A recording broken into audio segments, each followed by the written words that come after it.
De retour sur le plateau de la tranche info sur Canal 10, place maintenant au focus, une heure de débrief sur l'actualité locale. Mais aujourd'hui, nous sommes jeudi et donc le jeudi c'est anthropologie et nous recevons notre spécialiste des humanités classiques africaines, Nusere Kalala Omotunde. Bonsoir monsieur Omotunde. Bonsoir. Alors j'ai annoncé justement précédemment que nous allons parler ce soir donc du changement d'air. Totalement. Mais ça peut ne pas parler à tout le monde. Est-ce que vous pouvez être précis sur cette question d'air? C'est-à-dire que en fait, beaucoup de personnes m'interrogent par rapport à ça et aimeraient comprendre. Et je pense que c'est quelque chose d'important pour nous vraiment parce que ça vient de notre tradition africaine. Il faut savoir que on en parle, c'est quelque chose qui a été diffusé par la suite par nos astronomes de l'Antiquité, mais à l'origine, c'était une notion qui était connue qu'en Afrique. C'est pour ça que lorsqu'on parle de spiritualité, de religion, de Dieu unique, il faut commencer par l'Afrique, parce que c'est d'Afrique que c'est parti. Et ça, c'est important de le souligner. Et tout ça est rattaché aussi à la notion de calendrier. Les gens n'ont pas toujours conscience que nous utilisons des concepts. Nous utilisons un certain nombre de découvertes, de choses que nous avons aujourd'hui. Je prends par exemple, vous prenez la serrure codée, la clé codée, c'est une invention de l'Égypte ancienne. D'accord. Vous voyez, donc avec une serrure en métal, une porte en métal, tout ça, ça vient de l'Égypte ancienne. Les gens n'ont pas idée que lorsqu'ils utilisent une clé, lorsqu'ils vont aux toilettes, ils utilisent un couteau, une fourchette, même la cornemuse, tout ça, c'est de l'héritage de l'Égypte ancienne. Le baseball, le hockey sur gazon qui est venu après, voilà. Tout ça, ça vient de là. Ça vient de là. Et il faut en prendre conscience. Pourquoi ? Parce que l'homme a besoin de donner du sens à ses activités. Et le sens que nous donnons à ces choses-là est étranger à notre culture matricielle. Et ce qui fait qu'on a une espèce d'impression de pédaler dans la semoule, c'est-à-dire que de ne pas pouvoir véritablement avoir une colonne vertébrale. Parce qu'il y a deux colonnes vertébrales. Il faut savoir qu'il y a la colonne vertébrale du corps physique, mais il y a aussi la colonne vertébrale du corps mental. Et cette colonne vertébrale se nourrit avec des vertèbres, c'est-à-dire une succession de connaissances dans différents domaines, mais qui viennent d'une culture matricielle. C'est ça qui est très important. Et donc, c'est pour ça que lorsqu'on parle de calendrier, d'accord, il y a une chose que vous allez constater d'ailleurs, si vous prenez même certains auteurs tels que les Nietzsche et les Fichte, ils vous disent une chose, c'est que le calendrier marque la présence de l'homme dans le temps, la présence d'une culture, d'un peuple dans le temps.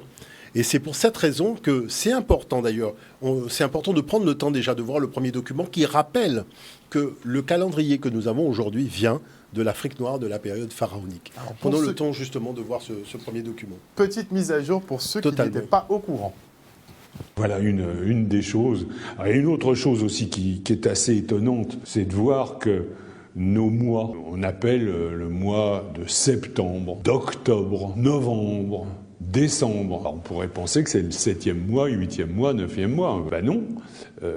Octobre, justement, c'est le 10e mois. C'est assez curieux. En fait, ça vient du calendrier romain, donc, qui, lui, est un héritier, justement, du calendrier égyptien. Et donc, Jules César a eu la bonne idée, donc, d'aller à Alexandrie et de copier, finalement, le calendrier égyptien. Il en a fait le calendrier julien, qui est un calendrier génial. Vraiment génial. Alors, ça commençait au mois de mars, comme le calendrier romain d'avant. Mars, avril, mai, juin, juillet, août, septembre, c'est bien le 7e mois, octobre, le 8e mois, novembre, 9e mois, décembre, 10e mois, et le dernier mois, étant le mois de février, c'est là où il ajoutait un jour tous les ans. Le premier mois devait avoir 31 jours, le deuxième mois 30, 31, 30, 31, etc., jusqu'au bout. Et à la fin, 30, et tous les 4 ans, 31. Parfait. Puis il meurt avant d'avoir vraiment tout réalisé son truc. Et du coup,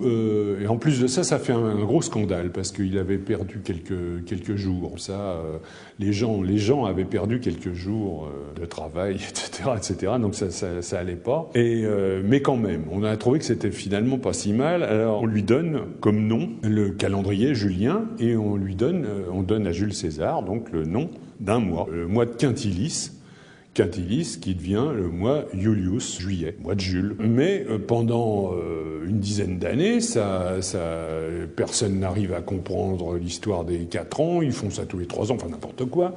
Et puis finalement, ça ne va pas. Et c'est Auguste qui reprend le calendrier à son compte et qui dit, bon, bah, très bien, on va remettre ça bien, et à partir de là, ça sera intangible et on va faire ça très très bien. Donc effectivement, c'est ce qu'il fait. Mais les marchands disent, ah oui, mais non, nous,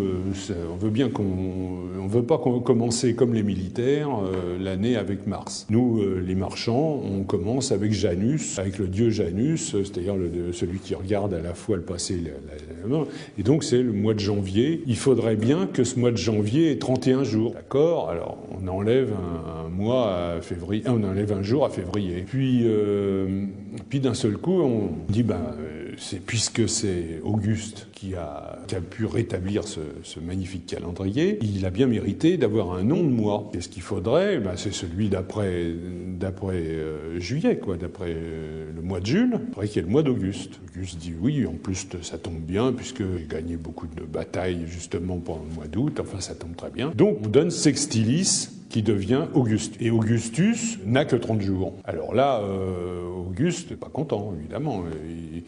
Jules César a un mois de 31 jours, et lui, il n'aurait qu'un mois de 30 jours, c'est pas possible. Donc il rajoute un jour. Pour ça que août a 31 jours, et évidemment, on en enlève encore un autre à février. Et donc, effectivement, notre mois de février devient un mois de 28 jours, et voilà. Donc un calendrier qui est d'origine africaine, modifié légèrement finalement par les Romains. Voilà, c'est-à-dire que le calendrier, il est réadapté aux intérêts de la culture européenne. Et c'est là où se jouent véritablement les choses. Parce que pour nous, nous sommes en période de Nouvel An. C'est-à-dire que le Nouvel An kamite, c'est le mois de juillet. Vous voyez ? Et c'est important de comprendre ça. Parce que quand il vous dit on va faire le premier mois de l'année dédié au dieu de la guerre, Mars, après on va revenir à Janus.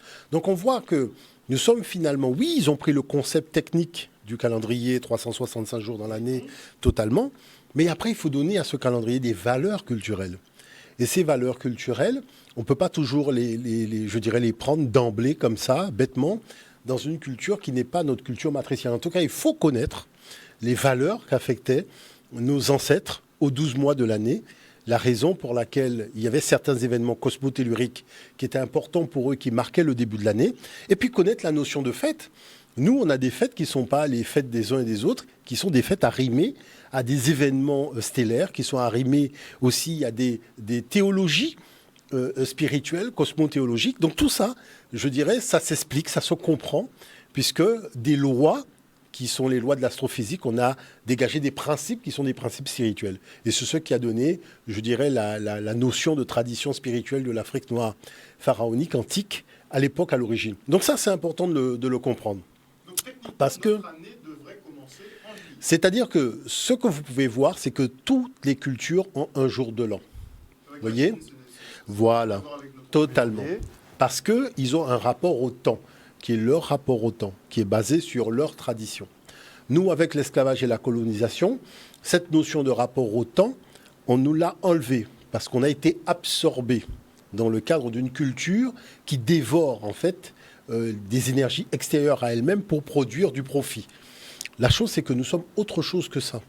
C'est-à-dire sortir de ce contexte-là, c'est affirmer que nous avons une antériorité, une histoire, des valeurs de culture qui sont les valeurs africaines. Quand on dit que nous sommes des Africains, c'est pas, je dirais, la notion d'être né sur le continent africain, c'est que nous avons des valeurs. D'accord ? L'homme ne dominera pas la nature parce qu'il est la nature. La nature est en lui. Il est dans la nature est en lui, donc il a un rapport particulier d'harmonie avec cette nature. Et son intelligence, il l'a reçue du Créateur parce qu'il est le gardien de l'équilibre de cette nature. Vous voyez, il n'y a pas de notion de bio, d'écologie, de tout ça, parce que la spiritualité, je dirais le rapport de l'homme à la création est vu d'une certaine façon, qui fait qu'on l'appréhende sous des lois, sous des principes, et qui fait que ça crée un comportement, une éthique, donc une culture avec des valeurs. Et c'est ce qui est important. Vous voyez, moi, je sais que à l'époque de ma grand-mère, l'idée de mettre des produits chimiques dans le sol, c'était quelque chose d'inconcevable. Vous voyez, parce qu'il y avait des valeurs, il y avait des façons de faire, il y avait des choses qu'on faisait avec du fumier, avec un certain nombre de choses, et on parlait aussi à la terre, on parlait aussi aux ignames, on parlait aux fouillapins. Depuis que nos grands-mères et grands-pères ont disparu, on les a mis dans des EHPAD, la nature, elle est étrangement surprise de voir qu'on ne parle plus aux arbres, on ne parle plus aux fruits, on ne parle plus aux oiseaux. Alors que les oiseaux continuent à nous parler, les vaches continuent à nous parler, c'est-à-dire le bœuf est là, il te parle, mais on n'a plus le code pour comprendre ce qu'il dit. Vous voyez, c'est pour ça que... On est coupé de la nature, en fait. Moi, je vous dis que, en tout cas, je dirais que nous avons eu à l'Institut Africamat Thomas, qui était quelqu'un d'ici, et qui nous a amenés dans la nature pour nous parler du langage des animaux. On a vu comment un lézard parle, un oiseau parle, une vache parle, un bœuf parle, un cabri parle. Et même si on dit, mais attends, mais Thomas, qu'est-ce que tu racontes? Et tu dis, mais regarde. Et c'est vrai que je constate qu'il y a un langage, vraiment. Vous arrivez dans un lieu, pour la première fois, vous avez un comportement de l'animal qui est là, qui essaye de rentrer en relation avec vous et de comprendre, est-ce que vous comprenez son langage? Vous voyez ce que je dis par là? Et c'est véritablement ce qui se passe. Donc, qui fait que, je dirais, la relation de l'homme avec la nature, vous savez, la grande théologie africaine, c'est de dire, si tu n'es pas en paix avec la création, si tu n'es pas en paix avec toi-même, tu ne seras jamais en paix avec ton prochain. Et tout le monde le constate. Hein. C'est-à-dire la paix extérieure, tout simplement, est basée sur une paix intérieure. Et c'est parce qu'il y a un conflit intérieur, avec aussi la création, que le comportement de l'homme se manifeste sous la forme du conflit dans ce qu'il dit, ce qu'il pense et sa façon de faire. Vous voyez, donc tout ça, ce sont des choses qui sont relativement importantes. Donc quand on a posé la notion de rapport au temps, c'est parce que les ancêtres, c'est pour ça que vous voyez par exemple le tome 2 de Cosmogénèse que j'ai écrit sur cette question, je l'ai appelé « Comprendre le grand livre du ciel ». Pourquoi j'ai appelé cet ouvrage-là « Comprendre le grand livre du ciel » Parce que tout simplement, le ciel est un message codé. Et je pense que nos ancêtres qui ont déchiffré ce message sont à l'origine de ce qu'on appelle la spiritualité, qui s'appelle aujourd'hui la religion. Et que c'est tout simplement parce qu'il y a un ordre stellaire. Il y a une harmonie stellaire. Et il y a aussi quelque chose d'extraordinaire, c'est-à-dire que l'homme qui lève les yeux au ciel a des pensées positives. Tandis que quand il regarde le sol, c'est là qu'arrivent les pensées négatives. Donc ils ont dit, mais il y a une action du ciel sur l'homme, sur son cœur intérieur, son cœur conscience, qui va l'aider à créer les conditions d'une harmonie dans les rapports qu'il a vis-à-vis de lui-même et avec autrui. Vous allez voir que, d'ailleurs, le comportement change lorsqu'on passe plus de temps à regarder le ciel qu'à regarder le sol. Parce que les énergies ne sont pas les mêmes. Il y a des énergies d'élévation, vous voyez. Et ce grand espace, en fait, il est régenté par rapport à des lois. Et c'est ça qui est intéressant.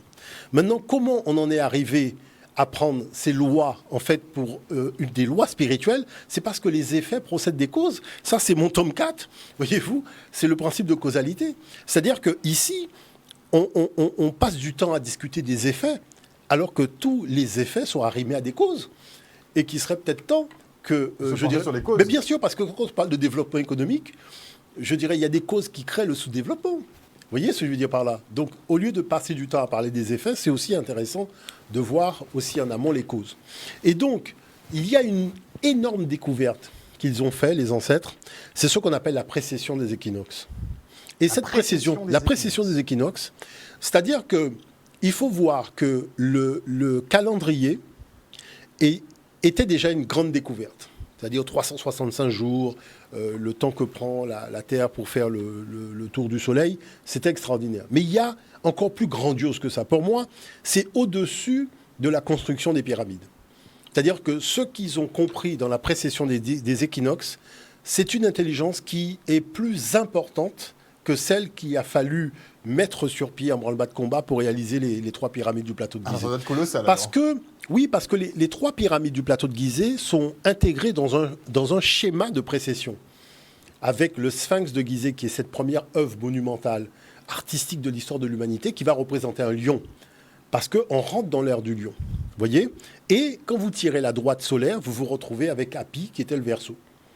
10 500 ans après, vous vous retrouvez avec Hapi Verseau en amont et le lion derrière, mais qui est devenue la lionne, puisque c'est un principe masculin-féminin. Et c'est ça que je voulais prendre le temps d'expliquer ce soir. Si on peut regarder d'ailleurs le deuxième document que j'ai réalisé, ça peut être intéressant parce que véritablement, ça nous permet de rentrer dans l'explication de texte. On va sur le deuxième document. Il convient de savoir que la plupart des connaissances que nous avons aujourd'hui en matière d'astronomie nous viennent de la civilisation africaine de la période pharaonique. Et ça, c'est important de ne pas l'oublier. Les Africains de cette période pharaonique, donc notamment spécialisés en astronomie, avaient un certain nombre de certitudes. Tout d'abord, la Terre qu'ils nommaient Ta-Uto était sphérique. Deuxièmement, elle tournait dans l'espace autour du Soleil en 365 jours un quart, d'où l'invention du calendrier qui a été repris notamment par les Romains, et c'est le calendrier que nous utilisons encore aujourd'hui, avec effectivement ces 12 mois de l'année et ces 365 jours. Mais il savait aussi que la Terre possédait une orientation en 4 points, dit 4 points cardinaux. Et même la notion d'année bissectile vient encore de l'Égypte ancienne, puisque c'est le décret de Canop, datant de 238 de l'ère ancienne africaine, où on a vu énoncer justement cette intrusion et cette proposition finalement qui a été refusée par les prêtres astronomes d'avoir une année bissectile. Mais il y a une chose qui est intéressante et qu'il faut quand même savoir. C'est que Diogène Laërte atteste qu'à l'époque d'Alexandre le Grand, vers 232 de l'ère ancienne, 332 pardon, de l'ère ancienne, les astronomes kamites avaient déjà archivé 832 éclipses de lune et ils attribuaient le phénomène au passage de la Terre devant le Soleil dans la trajectoire de la Lune. C'est donc l'ombre de la Terre qui était projetée donc sur la Lune qui leur a permis de certifier la forme sphérique de la Terre. Et ça, c'est important de le savoir. Intéressons-nous maintenant au zodiaque et surtout à l'écliptique. Le zodiaque désigne la ligne circulaire de la sphère céleste formée par les 12 signes zodiacaux que le Soleil visite dans le cadre de l'année de 365 jours. Donc c'est pour cette raison que chaque mois, pratiquement, à peu de choses près, le Soleil se trouve effectivement dans une constellation zodiacale. Mais l'écliptique, appelée par nos ancêtres la voie navigable de Dieu, donc la voie navigable de Ré, représente la trajectoire linéaire du Soleil traversant chacun des 12 signes dans une perspective, cette fois-ci, héliocentrique, donc avec le Soleil au centre. C'est ce que nous voyons ici, avec cette ligne droite qui représente en fait cette trajectoire donc, du Soleil visitant les 12 signes zodiacaux dans le cadre de l'année.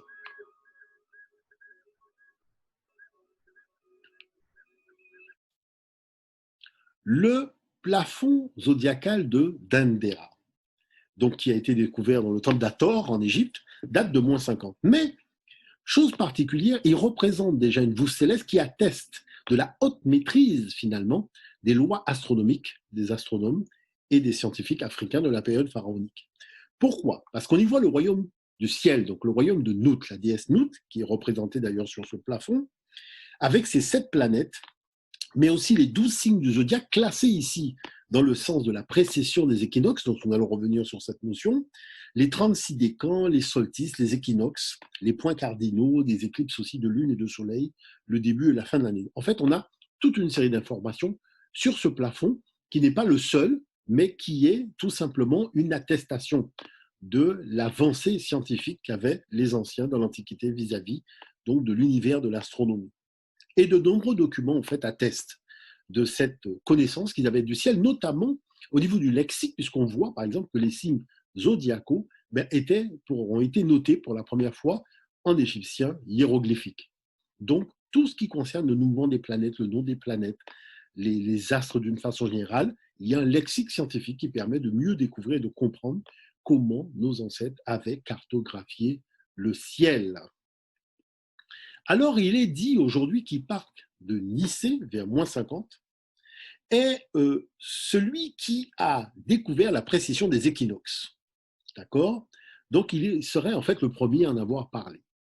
Mais ce qui est étrange, c'est que, vous voyez, très souvent, sur les iconographies, nous avons une arrière-scène qui est une arrière-scène de l'Égypte, donc qui rappelle justement la primauté scientifique de l'Égypte.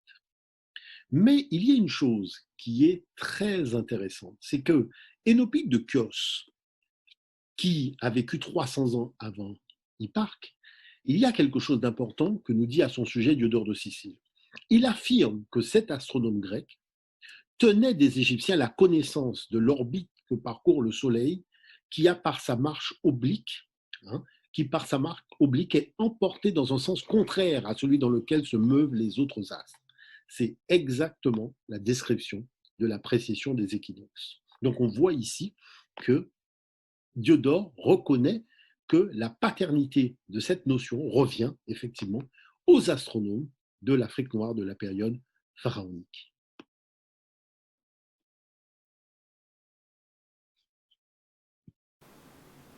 Voilà, alors ce qui est important ici, c'est justement cette tentative de récupération. Les gens ne se rendent pas compte que les Européens ne sont l'auteur d'aucune découverte, d'aucune invention. Ils ont été les élèves des Égyptiens anciens. Mais dans la façon que l'histoire est racontée, restituée, il y a ce qu'on peut qualifier un ego occidental. C'est-à-dire que même si ça devient scabreux de dire une contre-vérité, on va le dire quand même. La chose, c'est pourquoi. Je pense que l'enjeu, c'est de donner aux jeunes générations de l'Europe cette impression que le monde entier doit aux populations européennes le savoir qui est celui qui est aujourd'hui sous nos yeux présenté dans le cadre de ce que nous voyons dans les médias et autres. La chose, c'est que il n'y a rien d'occidental. La culture occidentale même, c'est quelque chose qui n'a jamais existé. Vous voyez ? C'est-à-dire qu'il n'y a pas eu de réflexion et il faut le comprendre. Ce n'est pas, je dirais, une gageure de le dire, mais il faut le comprendre. Les Occidentaux sont des nomades. D'accord ? C'est-à-dire quand on est nomade, on ne prend pas le temps d'observer l'environnement. Or, la science est née de l'observation de la nature, de l'observation des effets et de la compréhension des causes. Et il faut du temps. Quand vous faites le calendrier, quand vous faites la précession des équinoxes, c'est un cycle de 26 000 ans, vous ne pouvez pas avoir un Hipparque de Nicée qui sort d'une boîte magique avec une baguette magique, une lot. C'est pas possible. Il n'y avait pas de génération de prêtres astronomes en Europe. Ça n'a jamais existé. Donc, quand vous élaborez des lois en matière d'astronomie, il faut disposer de tables de repérage des astres dans le ciel. Et c'est pour cette raison que la bibliothèque de l'Europe était à Alexandrie, c'est-à-dire en Afrique. Parce que là, il y avait des tables d'observation de plusieurs milliers d'années. Mais ce qui est quand même relativement percutant, c'est de voir que le savoir astronomique de l'Égypte a commencé en Afrique il y a 200 000 ans. C'est-à-dire qu'il y a 200 000 ans, on a des observatoires astronomiques, puisqu'on parle de Nabta Playa, mais il y a beaucoup plus ancien que Nabta Playa. Et je suis très surpris aussi de voir que dans le discours qui est celui que l'on voit auprès des spécialistes en égyptologie, on oublie un peu facilement que le barrage qui a été construit à Assouan a enseveli tous les vestiges de Nubie, c'est-à-dire toute l'arrière-pays, les premières capitales de l'époque pharaonique sont sous l'eau. On n'a pas pu sauver tous les monuments. C'est vrai, on a sauvé Abou Simbel, on a sauvé le temple de Philae, mais on n'a pas pu tout sauver. Il y a beaucoup de preuves qui sont encore englouties sous les flots. Donc il faut avoir beaucoup d'humilité. La chose, c'est que c'est intéressant de voir On va marquer une petite page de publicité et on reviendra tout de suite avec Nusere Kalala Omotouni.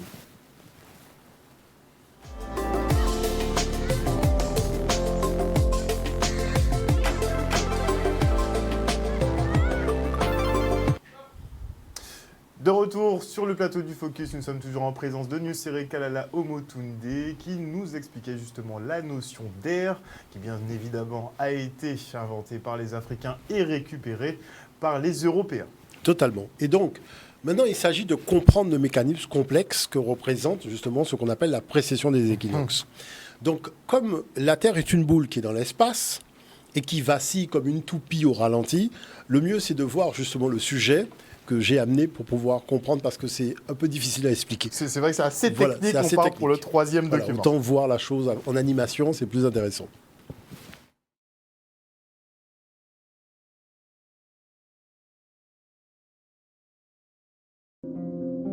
Comme son axe est incliné, la Terre se présente au Soleil sous des angles différents.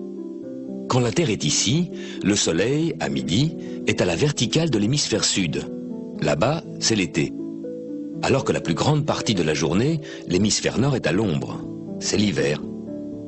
Puis, au fur et à mesure que la Terre avance sur son orbite, la ligne où le Soleil tape à la verticale monte vers l'équateur. L'équinoxe, c'est le jour où le Soleil est à la verticale de l'équateur. Le nord et le sud en profitent équitablement. Pour l'hémisphère nord, le printemps commence. Comme la Terre continue son périple, la ligne où le Soleil tape à la verticale monte encore vers le nord. Et là, au mois de juin-juillet, l'hémisphère nord sera tourné vers le Soleil. Les rayons nous arriveront sous un angle plus direct, ce sera l'été, on aura chaud. Puis notre voyage continuera, le Soleil redescendra vers l'équateur, le croisera à l'équinoxe d'automne, le 23 septembre, cette fois pour retourner sous l'équateur, ce sera l'hiver. Si l'on regarde le Soleil au point équinoxe, le jour du printemps, il apparaît face à la constellation des Poissons. L'axe de la Terre au cours des millénaires décrit un cercle, change un peu d'inclinaison. L'équateur évidemment change également d'inclinaison, très lentement. Mais si l'équateur change d'inclinaison, le jour de l'équinoxe changera également, puisqu'il y a équinoxe quand le Soleil se trouve à la verticale de l'équateur. Depuis 3000 ans, le jour de l'équinoxe, le Soleil se trouvait devant la constellation des Poissons. Actuellement, il se trouve à la limite de cette constellation. Peu à peu, au cours des siècles à venir, le Soleil au jour de l'équinoxe ne sera plus en Poisson, mais en Verseau. Voilà pourquoi on entend parler d'un début de l'ère du Verseau. Les astronomes appellent ça la précession des équinoxes, le glissement très lent du Soleil des Poissons vers le Verseau.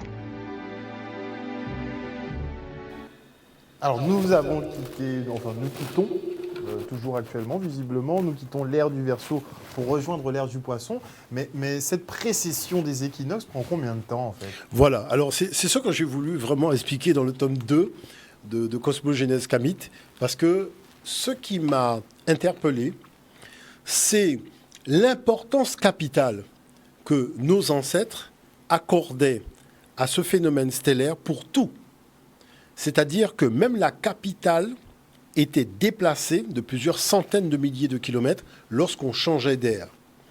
La représentation, la représentation de la divinité, c'est-à-dire de Dieu, changeait par rapport, en fait, à la constellation dans laquelle le Soleil se trouvait. Mais ce qui est très surprenant, c'est que les grands donneurs de leçons, que sont l'Occident et les autres, ont gardé la précession des équinoxes. C'est-à-dire personne n'y a touché, personne n'a modifié le schéma africain. Alors, l'enjeu, c'est véritablement d'avoir une explication de texte. C'est pour ça que j'ai amené donc un dernier document, mais j'aimerais avoir le son pour pouvoir le commenter. Voilà. Est-ce que c'est possible de le montrer, mais que je puisse disposer du son? Image en off et voilà, on fera les pour pouvoir le commenter, en parce que là, je pense qu'il faut voir les documents pour comprendre véritablement cette notion-là, ce que les ancêtres en fait ont découvert. Très bien. Est-ce qu'on peut rouler avec? Voilà. On est parti. On est parti. Donc, il faut savoir que nous voyons dans les documentaires des choses, on nous parle de veau d'or et compagnie, on n'a pas vraiment la possibilité de comprendre parce qu'il y a une notion essentielle, c'est la notion de couple cosmothéologique. Là, vous voyez une iconographie, vous avez le roi Scorpion. Nous sommes donc à l'ère du taureau. Et qu'est-ce que vous constatez? Il a une queue de taureau, juste derrière les reins, vous voyez, et en haut, vous avez un scorpion. Donc c'est pour ça qu'on l'a appelé, je dirais simplement, le roi Scorpion. Mais cette image-là, voilà, cette image-là est très importante parce que regardez le ciel. À cette époque-là, l'ère du taureau, le soleil est dans taureau. Et quand vous tirez la droite solaire, vous êtes dans scorpion. D'où le fait que vous avez l'arrimage taureau-scorpion à ce moment-là. Donc qu'est-ce qui va se passer? Nous étions les seuls civilisés à l'époque. Donc Dieu était représenté sous la forme du taureau, y compris son fils sur terre qui était le pharaon. Donc, dans les temples, c'est pour ça que vous avez des représentations de Dieu sous la forme du taureau. Parce qu'il n'y avait pas d'autre peuple que les nègres à cette époque-là. Voilà les enjeux. Bon, et ensuite, il y a la notion de triplicité. Regardez une chose, le scorpion va représenter l'eau et le taureau représente la terre. Mais oui, puisqu'il faisait un rite agraire. Et vous avez bien vu que, faisant le rite agraire, le scorpion était au-dessus du sol. Bon, maintenant on arrive à l'ère du bélier, qui est l'ère d'après. Qu'est-ce que vous constatez? Dieu apparaît sous la forme du bélier, donc Pharaon devient l'agneau de Dieu, et en face de lui, vous avez la balance. Qu'est-ce que vous constatez? Quand le soleil est dans bélier, vous tirez la droite, vous avez balance. Donc c'est la balance de la maths, la balance de la justice, ce qu'on appelle le jugement des cœurs et compagnie. Et vous voyez, là on a changé d'époque, on est en 2200. Voyez. Et donc là, à partir de ce moment-là, quand on regarde la triplicité, qu'est-ce que vous constatez? La balance représente l'air et le bélier représente le feu. Et qu'est-ce qui alimente? Le feu, c'est l'air. Donc c'est là que vous avez les textes de la notion du souffle de Dieu, le souffle divin, l'esprit divin, sous la notion du souffle. Après, vous avez l'ère des poissons. Donc regardez, Oussiré est un habit de poisson, écaille de poisson, puisque le soleil est dans poisson, et son épouse qui est Asceta Maria, donc la sainte, mère de Dieu, elle est vierge, puisque quand vous tirez la droite, vous avez bien l'association poisson-vierge. Et les Occidentaux vont reprendre ça, mais comme la femme n'est pas l'égale de l'homme, donc cette femme va devenir la maman de leur égrégore. D'où le fait que vous avez Jésus poisson et Marie vierge. Mais on est toujours dans le même contexte. Est-ce que vous comprenez l'affaire? Voilà, donc ça c'est important de le comprendre. Maintenant, à partir de ce moment-là, on commence à mieux comprendre ce qu'on appelle la notion de triplicité. Pourquoi? Parce que regardez une chose. Cette femme va représenter la terre, et le poisson va représenter l'eau. Mais oui, puisque la déesse de la terre, c'est Déméter, c'est Isis, c'est Cérès. Ce sont toutes ces femmes-là. Et quand on arrive à l'ère d'Api, c'est-à-dire l'ère du Verseau, vous avez ce qu'on appelle l'ère de l'abondance. Et regardez ce qui se passe, qui est quand même assez extraordinaire. C'est que le soleil, maintenant, il se positionne en Verseau. Vous tirez la droite, vous avez Lion. Donc il y a une lionne, puisque c'est un féminin, puisque c'est des couples masculins-féminins. Et qu'est-ce que ça nous dit? Ça nous dit simplement qu'à l'ère du Verseau, les injustices de l'ère du Poisson, les mensonges de l'ère du Poisson ne passeront plus. Parce qu'on est dans une ère d'harmonie. Donc tout simplement, la Terre se réorganise sur le plan des énergies. Vous voyez, le Verseau représente l'air et la lionne représente le feu. Ah ben, il y a une chose qui est extraordinaire, c'est que quand vous prenez les textes de Sekhmet, donc la déesse Sekhmet dans les textes pharaoniques, elle représente le feu. D'accord. C'est-à-dire que c'est vraiment quelque chose qui colle parfaitement. Donc ce qui veut dire que là, en ce moment, si nous étions toujours souverains en Égypte, on serait en train de déplacer la capitale. D'accord. Vous comprenez ce que je veux dire par là? Donc, qu'est-ce que ça montre? Ça montre qu'en réalité, il n'y a jamais eu de prophète. Il y a simplement eu en Afrique des gens qui ont fait un petit peu comme ce que j'ai fait. Moi, j'ai passé des mois avec un matelas dehors à observer le ciel. Au début, je n'y comprenais rien. Mais au bout de plusieurs mois, je me suis dit, mais c'est bizarre. On a l'impression qu'il y a un code dans le fonctionnement du ciel et que si je découvre le code, j'ai accès à un livre. Et donc, quand j'ai commencé à comprendre le ciel sous la forme de messages codés, à essayer de comprendre quel était finalement le livre, c'est comme ça que j'en suis arrivé à écrire Cosmos Genève, j'ai découvert qu'en fait, en réalité, il y a eu des gens qui ont été doués d'une intelligence extraordinaire, c'est-à-dire qui ont été capables de voir qu'au départ, il y a eu une formation, je dirais, d'un projet sur le plan stellaire. Et ce projet formalisé a donné naissance au projet matériel. Mais que la source matricielle est toujours dans le ciel. Et c'est elle qui donne le là. Et finalement, c'est pour ça que vous avez des débuts de civilisation, des fins de civilisation qui correspondent aussi à des périodes de changement d'air. Donc on voit quoi? On voit que... Alors maintenant, vous allez comprendre une chose. L'affaire du veau d'or, du taureau d'or qui va donner vaudou, c'est une escroquerie intellectuelle. Pourquoi? Parce que comme nous avons connu l'ère du taureau, les autres sont arrivés après à l'ère du bélier. Mais qu'est-ce que vous faites à l'heure du bélier? À l'ère du bélier, on se sépare des énergies de l'ère précédente. Vous voyez ce que je veux dire par là? Et c'est comme ça qu'on se retrouve avec une affaire de veau d'or à l'ère du bélier, parce que l'équipe de football de Moïse et compagnie, on était à l'ère du bélier. Mais il faut se séparer des énergies du taureau. Mais qu'est-ce qu'ils vont faire? Quand vous prenez la notion du sacrifice du premier-né, on va remplacer par un bélier. C'est-à-dire que le bélier prévaut sur la vie humaine. Est-ce que vous voyez l'affaire? Donc on reste collé en fait au message de l'Égypte antique, c'est-à-dire que le soleil étant un bélier, vous voyez, il a la primeur énergétique stellaire. Et le souverain maintenant, Pharaon, devient l'agneau de Dieu. Et c'est à ce moment-là que vous avez des textes sur l'esprit divin, le souffle divin, tous ces textes-là qui vont apparaître. Et on va mettre l'accent sur la dimension de la justice divine, avec la balance. Quand on bascule à l'ère du poisson, mais le poisson, Osiris était déjà poisson, et son épouse était déjà vierge. Et tout ce que dit donc Jésus dans la Bible, c'était déjà dit par Osiris. C'est-à-dire que vous imaginez que vous prenez la vie éternelle, il y a des centaines de milliards de représentations de la vie éternelle sur les temples, mais à l'extérieur, je ne parle pas à l'intérieur, à l'extérieur, ça doit vous passer devant, vous avez la croix de vie en partout. Donc quand on vous dit que quelqu'un vient annoncer la vie éternelle en zéro, Mais c'est un gag, puisque tout le monde sait ça. La première représentation de la vie éternelle en Afrique, c'est 80 000 ans, en Afrique du Sud, sur un rocher. Vous voyez ce que je veux dire par là? Donc c'est là où on voit que, en fait, c'est quoi? La géopolitique, ce qu'on appelle l'ego des peuples, prend le pas sur la notion d'équilibre cosmique. C'est-à-dire qu'on veut introduire sa dimension politique à un moment précis. Donc on va organiser un discours théologique pour justifier, je dirais, sa dimension politique. Et c'est là qu'on arrive à du grand n'importe quoi. Il faut quand même l'expliquer.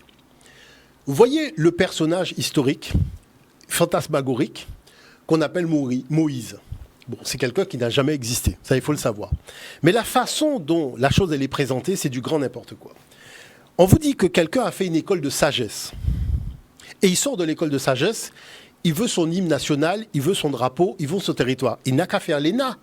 Parce que l'ENA, c'est là où on apprend à administrer des pays. Est-ce que vous comprenez ce que je veux dire par là? Tout à fait. Tu ne fais pas une école de sagesse pour venir constituer. Il y a quelque chose qui est antinomique. Et comme les gens n'ont pas de système de réflexion et d'analyse critique de l'information, ils ne se rendent pas compte qu'on ne peut pas dire que quelqu'un qui a fait une école de sagesse, à peine sorti de l'école de sagesse, crée un conflit pour créer son État. Non, qu'il fasse l'ENA, qu'il fasse, je sais pas moi, Polytechnique. Est-ce que vous voyez? C'est-à-dire, une filière attends, tu peux pas faire une école de football pour jouer au basket. Vous comprenez ce que je veux dire par là? D'accord. Tu as fait une école de football, c'est pour jouer au football. Tu as fait une école de sagesse, c'est pour faire de la sagesse. Mais ce qui est extraordinaire quand même dans l'affaire, c'est que vous avez des gens qui vous disent que le veau d'or dans le désert, c'est un scandale, et Jéroboam, qui est le premier roi d'Israël, fait 2 veaux d'or. Et personne ne s'excite pour se dire, mais comment ça se fait qu'après leur histoire de dormir debout de veau d'or, le premier roi en fait 2 et tout le monde va en faire un paquet. Vous voyez? Donc c'est pour ça que je dis qu'il faut quand même garder lucidité, faire preuve d'analyse critique et d'élévation. D'accord? Ça veut dire quoi? Ça veut dire que nos ancêtres disaient que pour tous les pays, le soleil se lève à l'est. Donc c'est une constante, c'est-à-dire que le constat est le même pour tous. Ils disaient que comme la lumière du soleil arrive, normalement, les yeux des hommes doivent être éclairés. C'est-à-dire comprendre qu'il y a un combat entre la matière et l'esprit, que la matière veut organiser, je dirais, son royaume, mais il y a quand même l'esprit qui a créé la matière. Donc il y a quand même, je dirais, un droit de soumission qu'a la matière vis-à-vis de l'esprit. Mais vous avez des peuples qui sont issus du nomadisme. C'est-à-dire qui se sont retrouvés confrontés à des peuples sédentaires. Chaque fois que vous avez un point de vue sur une civilisation sédentaire, c'est toujours négatif. Nimrod, le premier roi qui a défié Dieu. Enfin, c'est toujours très négatif parce que c'est en fait la convoitise qu'ils expriment à un moment où ils souhaitent se sédentariser. Et c'est là où la sédentarisation va toujours se faire à côté d'un peuple sédentaire. Donc, et qui étaient les peuples sédentaires dans l'Antiquité? C'était les peuples noirs, que ce soit en Arabie, que ce soit au Proche-Orient, que ce soit en Europe. C'est là où il y avait les Noirs partout. Donc, ce qu'on appelle les Sémites, donc aussi bien les Juifs et les Arabes, mais ils ne cachent pas qu'ils étaient des nomades. Mais là où ils se sont fixés, à Canaan, les Cananéens étaient des sédentaires. Ce n'étaient pas des nomades.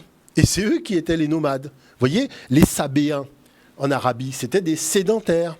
C'était et même chose pour les Indo-Européens. Quand vous prenez les Étrusques et autres, c'était des sédentaires. Donc vous voyez que les nomades se sont fixés là où il y avait déjà des sédentaires qui avaient un calendrier, qui avaient des fêtes, qui avaient une écriture, qui avaient tout ça, qui avaient une théologie et compagnie. Ils ont simplement repris à leur compte des choses qui nous présentent comme étant le fruit de leur réflexion ou de leur invention en cachant la documentation scientifique de l'histoire de l'humanité. Je pense que, vous voyez, les choses sont tellement carrées. Avec l'ère du Verseau, on n'a même plus besoin de s'occuper de ce genre de choses parce que je vous dis que quand on regarde le déplacement du pôle nord magnétique et toutes ces choses-là, on comprend que la Terre ayant changé de fréquence, les injustices de l'ère du Poisson ne passeront pas à l'ère du Verseau. Merci beaucoup, Nusere Kalala Omotunde, d'être venu sur ce plateau ce soir pour qu'on parle effectivement de ce changement d'ère, puisque Totalement. nous passons donc de l'ère du Poisson, de l'injustice, à l'ère du Verseau qui ne tolère pas l'injustice. Voilà. Selon vous, effectivement, ça explique beaucoup, enfin ça explique quasiment tous les phénomènes, toutes les mobilisations, Tout ce qui se passe toutes les aujourd'hui. manifestations qui ont cours aujourd'hui. Et que beaucoup ont déjà compris. Voilà. Rendez-vous la semaine prochaine. On essaye, on tente de. Super, Pourquoi pas, merci sur un autre thème. encore. Et chers téléspectateurs, on espère que vous avez passé un bon moment en notre compagnie. Il y a Sireps Laguep qui nous dit « Bon, il y en a qui ne vont pas dormir ce soir. » Ça peut arriver. En tout cas, une bonne soirée à vous tous. On se retrouve très prochainement pour un nouveau cours d'anthropologie avec Nusere Kalala Omotunde. Il m'a bien fait rigoler celui-là. Une bonne soirée à vous.